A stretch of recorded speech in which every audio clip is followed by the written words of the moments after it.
17 ঘণ্টা পর নিয়ন্ত্রণে এসেছে চট্টগ্রামের ইপিজেড কারখানার লাগা আগুন। নিয়ন্ত্রণে যুক্ত ছিল রোবট। আগুন ছড়িয়ে পড়ে 8 তলা থেকে নিচ পর্যন্ত, এতে ধসে পড়ে ভবনের ছাদ। আগুন পাশের একটি 3 তলা ভবনেও ছড়িয়ে পড়েছে। ফায়ার সার্ভিসের 25টি ইউনিটের পাশাপাশি যোগ দেয় নৌ ও বিমান বাহিনী। বৃহস্পতিবার দুপুর 2টার দিকে লিংক রোডের ওই কারখানার 7ম তলায় আগুন লাগে। কারখানার ভিতরে দাহ্য পদার্থ থাকায় আগুন নিয়ন্ত্রণে আনতে সময় বেশি লেগেছে।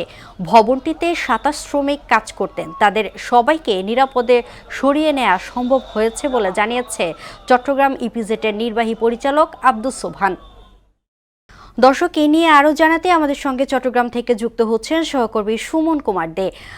সুমন, কারখানার আগুন এখনো নিয়ন্ত্রণে কি অবস্থায় বিরাজ করছে সেখানে, এবং প্রাণহানির আশঙ্কা রয়েছে কিনা বিস্তারিত জানাবেন।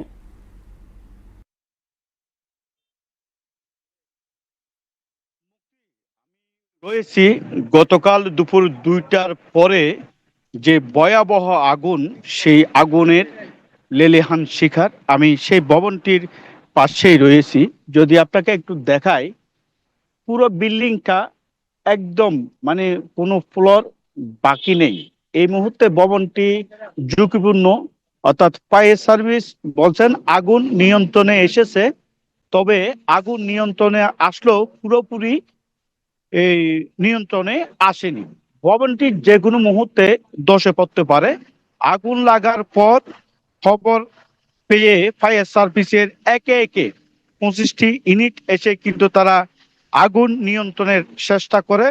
18 ঘন্টা অর্থাৎ 17-18 ঘন্টা পর আগুন নিয়ন্ত্রণে এসেছে। তো ফায়ার সার্ভিস বলছে এই মুহূর্তে ঝুঁকিপূর্ণ ভবনটি। তো এখানে আমরা দেখেছি বাংলাদেশ সেনাবাহিনী, নৌবাহিনী, বিমান বাহিনী, কোস্টগার্ড, পুলিশ আপ্রাণ চেষ্টা করে আগুন নিয়ন্ত্রণে এনেছেন। তবে আগুন নিয়ন্ত্রণে এনেছে, কোনো প্রাণহানির ঘটনা ঘটেনি। ফায়ার সার্ভিস আমাদেরকে নিশ্চিত করে বলেছে। তাদের যেই এই ফায়ার সার্ভিসের আত্মজনিক যেই রোবট রয়েছে, সেই রোবট পর্যন্ত এখানে ব্যবহার করা হয়েছে।